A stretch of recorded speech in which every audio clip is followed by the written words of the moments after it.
Saúde a igreja com a paz de Cristo. Seja todo bem-vindo ao Manancial. Tá todo mundo bem por aí? Graças a Deus, né? Amados, se você tem a sua Bíblia, abra por favor em Mateus 1, 18, 23. O nosso tema hoje, como já vem sido anunciado, é o nosso tema de Natal.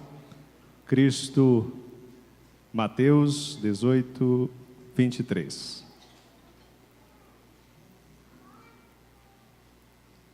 Os papais que tiverem suas crianças e quiserem, poderão encaminhá-las aqui para o berçário até os 3 anos e os maiorzinhos até os 8 anos, por gentileza no templo menor, poderão levá-los até lá.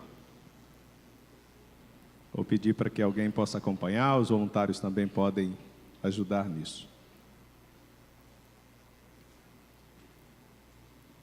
Todo mundo encontrou, gente? A minha versão diz assim: ora, o nascimento de Jesus Cristo foi assim, que estando Maria, sua mãe, desposada de José, antes de se ajuntarem, achou-se ter concebido do Espírito Santo. Então José, seu marido, como era justo e não queria infamar, intentou deixá-la secretamente. E projetando isto, eis que em sonho lhe apareceu um anjo do Senhor, dizendo: José, filho de Davi, não temas receber a Maria, tua mulher, porque o que nela está gerado é do Espírito Santo. E dará à luz a um filho, e chamarás o seu nome Jesus, porque ele salvará o seu povo dos seus pecados. Tudo isto aconteceu para que se cumprisse o que foi dito da parte do Senhor, pelo profeta que diz: eis que a virgem conceberá, e dará à luz a um filho, e chamá-lo-ão pelo nome de Emanuel, que quer dizer Deus conosco. Feche os seus olhos, oremos. Pai, nós te agradecemos pela oportunidade, Senhor, de estarmos aqui hoje, Pai. Quanto muitos, Deus, andam errantes pela vida, sem destino, sem rumo, nós temos o privilégio, Senhor, de ouvir a Tua palavra. Nós temos o privilégio de saber o quanto o Senhor nos ama e desfrutar desse amor continuamente. Peço, Pai, que nesta noite o Senhor fale aos nossos corações, revele o seu amor, que afasta todo o medo, Senhor, revelando a sua verdade, que nos instrui e nos elimina toda mentira, e a tua justiça, que nos faz seguir em frente em todo o tempo. Muito obrigado, Deus, esteja conosco e tenha liberdade, Espírito Santo, entre nós, em nome de Jesus. Amém, amados? Bom, 25, o Natal, todos nós já nascemos sabendo disso, é uma data que comemoramos oficialmente, né, com o nome de Jesus e com o nascimento de Jesus, historicamente a partir do século IV, né? E quando a gente pega os símbolos do Natal, de modo geral, ele traz várias simbologias, né? Essas simbologias, elas foram agregadas e acrescentadas ao longo dos anos e refletem as histórias dos povos, de modo geral. Minha visão particular disso, se a gente for pensar, aqueles símbolos que vêm antes do Natal indicavam para mim o que já havia sido anunciado no Gênesis, que Jesus iria nascer. Os que vieram depois comunicam exatamente que Jesus nasceu. Satanás sempre foi mentiroso, enganador. Ele tenta usurpar tudo aquilo que é de Deus. E em todo o tempo ele tenta dizer que alguma coisa disso tem a ver com ele, quando na verdade nós sabemos que tem a ver com Cristo. Então, hábitos como trocar presentes, refeições em família, as canções que nós ouvimos, os enfeites na casa, ou esses símbolos que nós estamos aqui, tem a ver com as histórias dos povos que foram agregadas ao longo dos anos. Muitas dessas simbologias, como nós sabemos, originalmente as pessoas não sabiam que falavam de Cristo. Mas depois, quando a gente analisa, observa que tudo tinha a ver com Cristo. Estava relacionado ao amor de Deus para conosco. E a gente poderia se perguntar então, como cristãos hoje, nós devemos ou não celebrar o Natal? A nossa visão é que sim, porque é fato que não sabemos o dia que Jesus nasceu. Primeiro, porque não havia hábito na época de se comemorar o nascimento das pessoas. Então, não há registro na Bíblia sobre isso. Mas o bonito no Natal é saber que, como lemos nesse texto, Deus está conosco. Quando Maria concebe Jesus e Jesus se manifesta, o texto bíblico diz que era para chamá-lo de Emanuel. Emanuel seria Deus conosco. Então, o nascimento de Jesus representa exatamente isso. É o Senhor dos céus, o Pai, que envia o seu Filho para resgatar para si a humanidade que estava perdida. Então, a presença de Jesus, ela coloca exatamente o amor de Deus se manifestando à humanidade. Além disso, se nós pegarmos o texto bíblico, seguindo a leitura desse texto e dos evangelhos, nós vamos ver que quando Jesus Cristo nasceu, quem não celebrou o nascimento de Jesus Cristo foi Satanás. Quem não celebrou o nascimento de Jesus Cristo foram os religiosos, porque estavam tão ocupados com suas religiões que esqueceram de olhar para as Escrituras. Os que estavam ocupados com as suas riquezas, os que estavam ocupados com os cargos públicos. Mas a Bíblia registra, por exemplo, que o nascimento de Jesus foi celebrado pelos pastores. O nascimento de Jesus foi celebrado pelos anjos.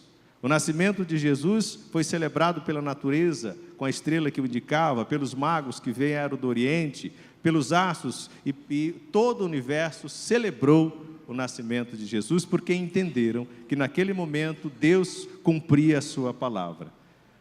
É verdade que em todo o tempo, né, e se nós pegarmos a história atual e acompanharmos, existe o que a gente chama de exploração comercial de toda data, né? Assim como nós fazemos com os Dias das Mães e todas as datas. Mas eu não vejo também nenhum problema nisso, porque nós estamos nesse mundo, e certamente o período do Natal, aquele que é irmão e que tem uma loja comemora as vendas, aumenta as vendas, não é verdade?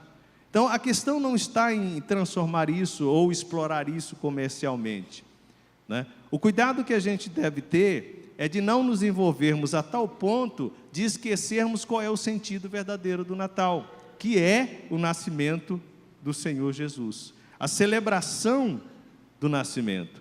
Porque o mais importante do Natal não é saber exatamente que dia Jesus nasceu, mas o fato de ele ter nascido, o fato de ele ter deixado a sua moradia eterna e ter habitado entre nós. E essa habitação não foi por um mero acaso, ele tinha um projeto, ele veio para salvar-nos da morte e para nos dar condições, isso é algo muito significativo, e para nos dar condições de um dia estarmos com Cristo.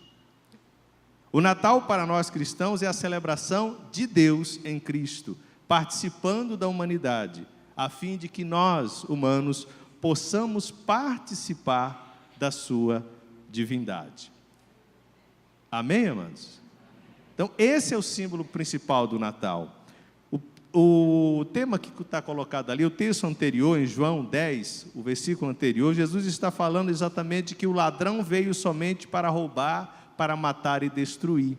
E eu vim para que tenham vida e a tenham em abundância.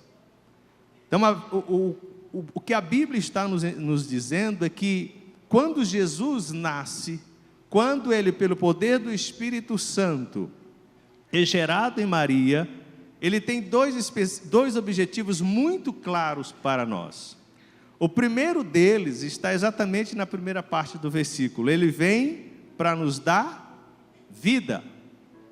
Por que ele vem nos dar vida? Porque quando Adão pecou, ele fez com que toda a humanidade fosse condenada à morte. O pecado entra no mundo. Então Jesus nasce para que nós possamos ser religados ao Senhor, ter a nossa ligação a Deus restabelecida. É claro que a gente só vai entender isso se pegar todo o processo, associar o nascimento com a morte de Cristo, né? Mas começa evidentemente pelo nascimento. a vida que Cristo veio nos dar, evidentemente, é a salvação eterna. Nesse aspecto, o Natal não pode ser plenamente entendido se nós não considerarmos o aspecto da morte. Então, o nascimento de Jesus faz parte de um plano maior de Deus para a humanidade. Jesus veio ao mundo para resgatar a humanidade ao Pai. Então, esse é o principal objetivo. Quando nós conhecemos a Cristo, quando nós o aceitamos como seu Salvador, nós estamos recebendo esta vida. Mas há um segundo objetivo, que a gente, quando lê esse versículo, pensa até que é redundância, não é? Eu vim para que tenham vida e tenham com abundância, e vida com abundância. Mas não é assim. Se nós lermos a Bíblia, Jesus está nos dizendo que, além da vida eterna, que Ele nos garante com a sua cruz, Ele também nos garantiu uma vida abundante. Aonde? Aqui, na terra. Jesus também veio para dar uma vida abundante aqui, né? E aí a gente tem algumas regras, tanto para a vida eterna, quanto para a vida abundante, que estão especificadas no Evangelho. Para ter a vida eterna, o texto bíblico diz que temos duas regras básicas. A primeira é o arrependimento. Então eu me arrependo, eu aceito Jesus como meu Salvador, eu peço perdão, e a Bíblia diz então em João que se confessarmos os nossos pecados, Ele é fiel e justo para nos perdoar todos os pecados e purificar da injustiça. Então eu tenho acesso à vida de Jesus, a vida que Jesus veio nos dar no Natal, no seu nascimento, arrependendo-me dos meus pecados, confessando os meus pecados a Jesus e aceitando que Ele assuma o meu lugar nesses pecados. Uma vez que eu aceitei Jesus, uma vez que eu aceitei Ele como meu Salvador, eu estou salvo. Eu tenho então a vida eterna. Mas também neste ato, e isso é importante a gente entender, Jesus também nos dá a vida eterna, mas também nos deu, no mesmo momento em que eu aceitei Jesus como meu Salvador, a vida abundante aqui na terra. O que é complicado com isso? É que quando nós falamos em vida abundante, o nosso olhar carnal, o nosso olhar material, ele faz pensar que a vida abundante que Jesus nos dá, ela está ligada somente a um aspecto material no sentido financeiro. Então a gente pensa que ter vida abundante seria ter aquelas casas monstruosas, luxuosas, né? Ter os carros mais caros do mundo, né? Ter dinheiro para poder viajar constantemente pelo mundo e não ter motivos para não fazer isso. Ou coisas desse nível. Muita gente aceita Jesus, tem outro lado também, mas ela não recebe a vida abundante no seu coração. Por quê? Porque ela está dominado, né? Ela está dominada por um pensamento de que ou ela não tem direito a essa vida abundante, porque pecou muito, ou porque ela ainda pensa nesse nível que eu coloquei, que a vida abundante que Jesus me dá é uma vida em que eu tenho que ter mais que os outros. No primeiro caso, o que acontece? Nós nos tornamos extremamente limitados às bênçãos de Deus. Nós não usamos a vida que Deus nos deu. Porque a vida abundante, se nós lermos os evangelhos, ela tem a ver com os direitos dos seguidores de Jesus, de usar o seu nome para enfrentar o mal. Jesus, por diversas vezes, fala para as pessoas que estão diante de um mal, dizendo: homens de pequena fé, homens de pouca fé. Porque ele estava lhe dizendo: olha, eu já dei a vida abundante para vocês, mas vocês não usam a fé que têm. Então vocês continuam sofrendo. Jesus diz isso: até quando vós sofrereis, homens de pouca fé? Então, quando nós falamos da vida abundante, Jesus nos deu o seu nome para enfrentar o mal. Ele nos deu o seu nome para curar os enfermos. Ele nos deu o seu nome para libertar os cativos. Ele nos deu o seu nome para devolver vista aos cegos. Então a vida abundante nesse mundo tem a ver com um coletivo de situações em que eu uso o nome de Jesus, com a autorização dele e o cuidado dele, para poder usufruir da vida que Ele nos deu. A questão é que, assim como os pastores tiveram que acreditar nos anjos que Jesus estava nascendo. Assim como José e Maria tiveram que crer que era o Espírito Santo que havia gerado Jesus no ventre dela. Assim como os magos tiveram que crer no anúncio da estrela que o rei havia nascido. Assim como as pessoas que visitaram Jesus na manjedoura tiveram que crer que aquele menino na simplicidade era Jesus, para que nós possamos desfrutar da vida abundante aqui na terra, é necessário que nós olhemos para além das aparências, para além daquilo que os nossos olhos comuns veem, para acreditar naquilo que a palavra de Deus revela para nós. Para eu receber a vida abundante, eu preciso ter fé e preciso ter ousadia. Fé em quê? Num pregador especialista? Não, fé na palavra de Deus, na simplicidade da palavra de Deus. Muitas vezes nós achamos que a palavra de Deus é complicada, ela é difícil de ser entendida. Pelo contrário, a palavra de Deus é muito simples. Nós é que complicamos, nós é que não nos abrimos a ela. E às vezes nós estamos limitados, porque se a gente não crer na palavra de Deus, o que pode acontecer? A gente precisa ter claro isso. A gente pode estar salvo, mas não desfrutar da vida abundante, porque nós não usamos o nome de Jesus para ter essa vida abundante. Nós podemos estar salvo e achar, por exemplo, que a doença é o Senhor quem mandou. Se a gente achar que foi o Senhor quem mandou a doença, como nós vamos usar o nome dele para dizer para a doença sair? Né? Nós podemos então imaginar ou concordar que determinadas pessoas devem ser salvas, outras não. Se nós pensarmos assim, como nós vamos usar o nome de Jesus para levar o evangelho a todas as pessoas e libertá-las do cativeiro? Como nós vamos pregar para aquela pessoa que nos vira o rosto, para aquele nosso vizinho que faz barulho, se nós acreditarmos que determinadas pessoas têm o direito e outras não têm? Se você defender que determinadas pessoas não merecem a salvação, como pode então usar o nome de Jesus, a coragem e a disposição para pregar aos perdidos?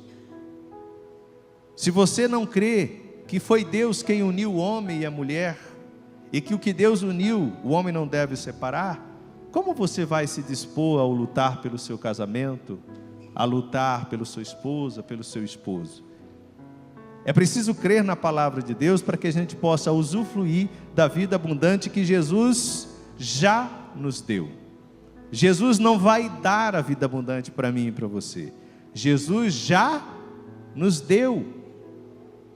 Ele já nos deu a vida abundante, Ele nos deu a vida eterna e já nos deu a vida abundante. Agora nós precisamos crer nessa palavra, precisamos conviver com ela no nosso coração e desenvolvê-la. É fato que nós temos que nos atentarmos que as regras para a vida abundante nesta terra, elas seguem outros caminhos, e a Bíblia não pode se anular a si mesma, não pode se contradizer. Então, quando nós vamos para o livro de Deuteronômio, lá no capítulo 28, por exemplo, Jesus dá várias regras para a vida abundante aqui na terra, que não foram anuladas. Se atentamente ouvires a voz do Senhor, acontecerá isso. Porém, se não ouvirem, acontecerá isso. Então, muitas vezes nós esquecemos disso. Jesus já nos deu a vida abundante, Jesus já nos venceu, mas nós contrariamos a palavra de Deus. Nós não damos ouvidos ao Senhor, nós não ouvimos o que Ele diz, então não podemos desfrutar da vida que Ele tem. Ou nós nos deixamos muitas vezes encher o nosso coração com as ganâncias do mundo material e achamos que aquilo é a vontade de Deus, né?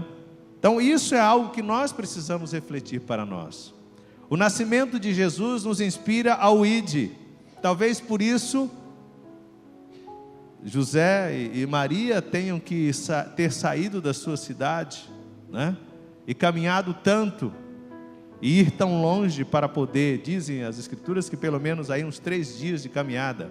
Já imaginaram mulheres em cima de um burro, grávida no 9º mês, caminhando 3 dias ao lado de alguém?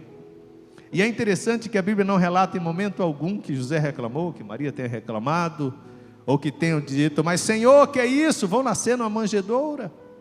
Não. Eles estavam naquele momento celebrando a presença do nascimento de Cristo. Natal é esse momento, é a época cultural muito favorável para divulgar a mensagem de Cristo para as pessoas, que normalmente passam o ano muitas vezes sem pensar nele, sem pensar em Deus. Então nós temos um momento oportuno para falar da palavra de Deus. Agora eu queria que vocês lessem comigo também Mateus 25, 41, 46. Porque se Jesus nasce e nos dá a vida abundante, evidentemente que depois ele vai nos dizer assim: bom, o que é que vocês fizeram com essa vida abundante? O que é que você fez com o que eu lhe dei? Para que serviu eu ter nascido no mundo para você? Mateus 25, 41, 46. Amém, amados?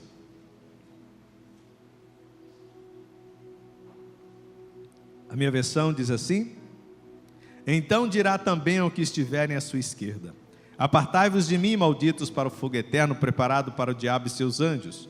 Porque tive fome e não me deste de comer, tive sede e não me deste de beber, sendo estrangeiro não me recolheste, estando nu não me vestiste, e enfermo e na prisão não me visitaste. Então eles também lhe responderão, dizendo: Senhor, quando te vimos com fome, ou com sede, ou estrangeiro, ou nu, ou enfermo, ou na prisão, e não te servimos? Então lhe responderá, dizendo: em verdade vos digo que, quando a um destes pequeninos o não fizeste, não o fizestes a mim. E irão estes para o tormento eterno, para os justos, e os justos irão para a vida eterna. Palavra dura para nós.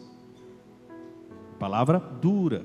Porque o Senhor, ao nascer, Jesus ao nascer, Ele nos deu exatamente isso, a vida e a vida abundante.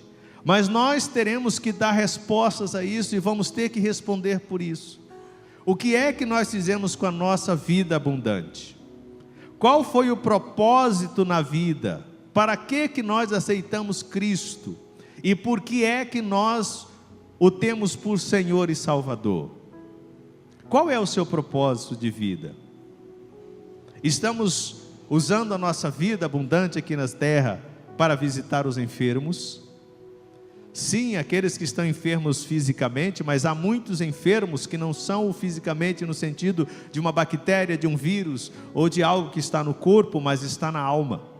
Elas estão doentes e elas precisam do Evangelho, elas precisam da palavra.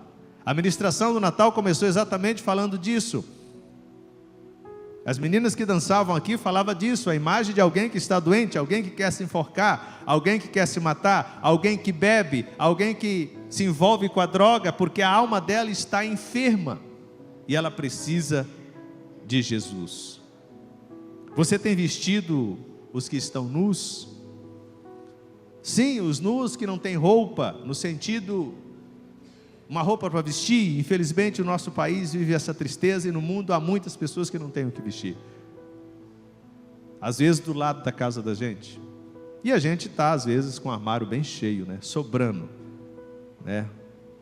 Vamos comprar mais um armário. A gente poderia pensar diferente. Vamos dar a quem não tem.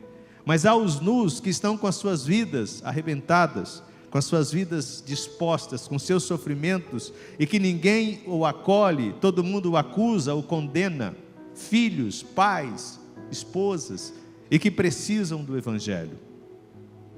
Muitos são estranhos ao Evangelho, muitas pessoas estão até na igreja, mas elas não tiveram contato com o Senhor Jesus.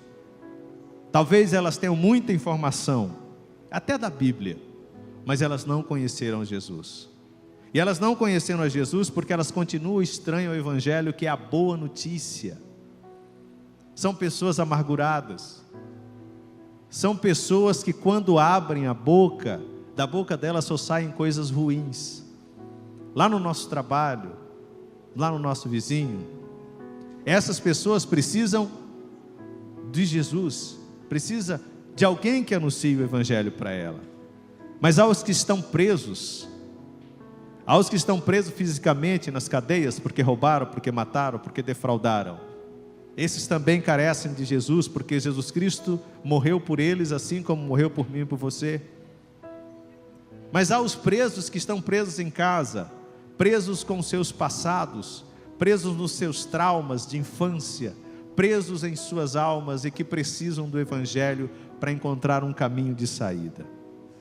Jesus está dizendo para nós que o nascimento dele veio para trazer vida, mas não foi para que nós vivamos uma vida dissoluta, sem compromisso. Não, foi para que nós usássemos a sua vida em doação. Talvez nesse texto Jesus está nos dizendo isso, parece que não tem conexão nenhuma quando ele fala: mas o ladrão veio para roubar e para matar e para destruir, e eu vim para que todos tenham vida e tenham em abundância. O ladrão quer defraudar para si, quer tirar dos outros para si. Jesus está nos ensinando que não, nós devemos nos doar ao outro. Sim, começando por aqueles que estão mais próximos de nós. Evidentemente, amados, que a palavra de Deus nos garante que dentro dessa vida abundante também está inclusa a vida material. Sim, o emprego decente, a sua estabilidade financeira é dom de Deus. A palavra de Deus fala isso, é dom de Deus.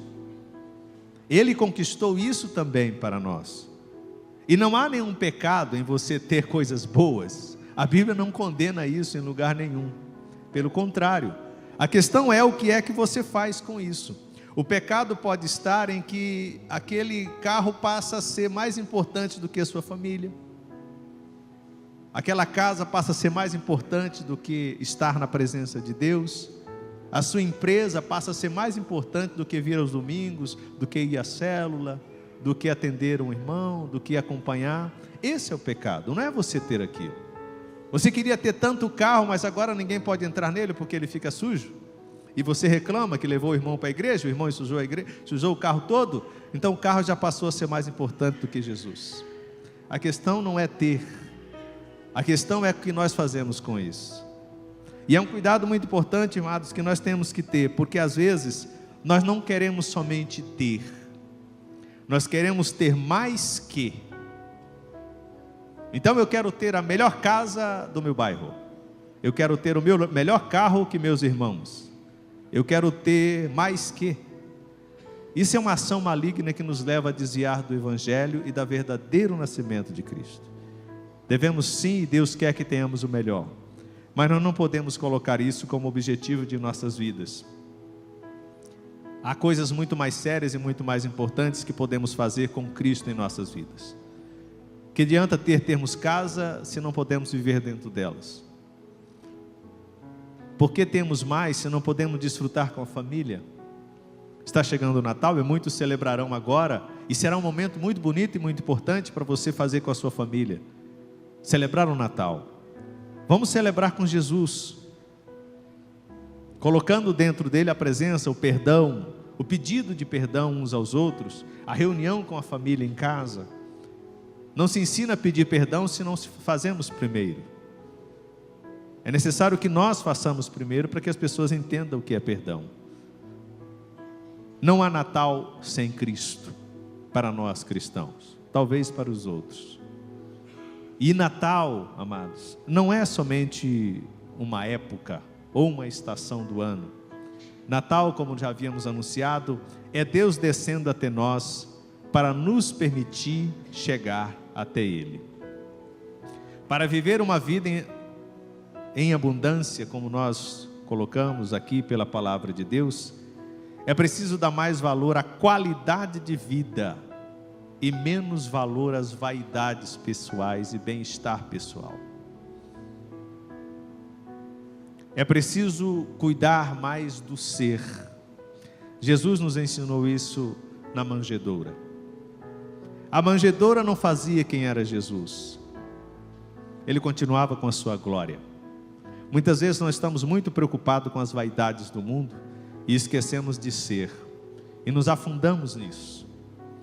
Nós entramos no mundo de competição, em padrões de realidades sociais e emocionais, e ao final nós vamos definhando, sofrendo, mesmo tendo a vida que Cristo nos anunciou, temos dificuldade de vivê-la como Cristo quer que nós a vivamos. Por isso é fundamental cuidar em ser do que ter. Podemos ter mais, sim, Mas a pergunta que a gente precisa fazer neste Natal: eu terei mais para quê? Para acumular riquezas ou para dividir com quem não tem? Eu terei mais para quê? Para ajudar os missionários que estão necessitando nos campos de batalha? Ou para dizer que eu tenho uma poupança grande, enorme, cheia de dinheiro? Eu terei mais para quê? Para que as pessoas vejam a glória de Deus ou para que eles vejam a mim mesmo? Para ostentar e dizer: olha, veja como eu sou de Deus.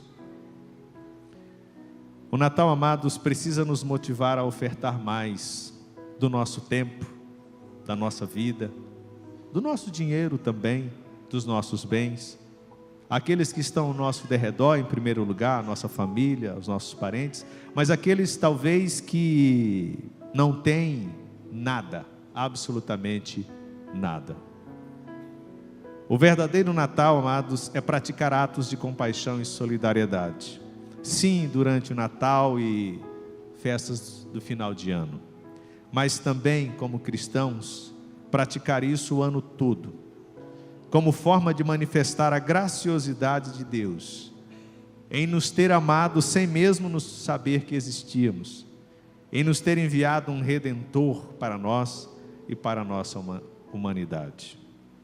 O Natal, amados, é o tempo de assumir o compromisso de deixar Cristo nascer no nosso coração, nascer em todas as nossas áreas da nossa vida, nascer naquelas áreas, inclusive, queridos, que nós não queremos deixar Jesus entrar.